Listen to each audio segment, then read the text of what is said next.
Hi అండి, welcome to my life memories. ఇవి బళ్ళారి మిరపకాయలండి. పచ్చడికి వాడతారు. వరంగల్ సైడ్ పండుతాయి అంటారు. బళ్ళారి మిర్చి, బాడిగ మిర్చి, టమాటా మిర్చి అంటారండి. వీటిని వరంగల్ మిర్చి అని కూడా అంటారు. ఇవి చూడండి, వాటిలో అన్నీ కల్తీలే.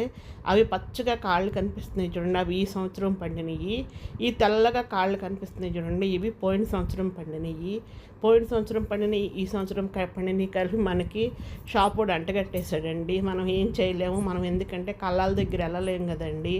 పాపం రైతుల దగ్గర కొనేటప్పుడేమో వాళ్ళు తక్కువ రేట్లు కొనుక్కొని ఎక్కువ రేట్లకి ఏసీల్లో పెట్టి కోల్డ్ స్టోరేజ్లో పెట్టి మనకు అంటగడతారండి. అక్కడ రైతు నష్టపోతున్నాడు, ఇక్కడ మనం కొనుక్కొని నష్టపోతున్నామండి. ఆరుగాలం పండించి పాపం రైతు నష్టపోతున్నాడండి. అదే డైరెక్ట్గా రైతుల నుంచి మనం కొనుక్కుంటే రైతులను సేవ్ చేసిన వాళ్ళం అవుతామండి. అలాగ అందుకని కళ్ళాల దగ్గరికి వెళ్ళి కొనుక్కుంటే చాలా బెస్ట్ అని నేను అనుకుంటున్నాను.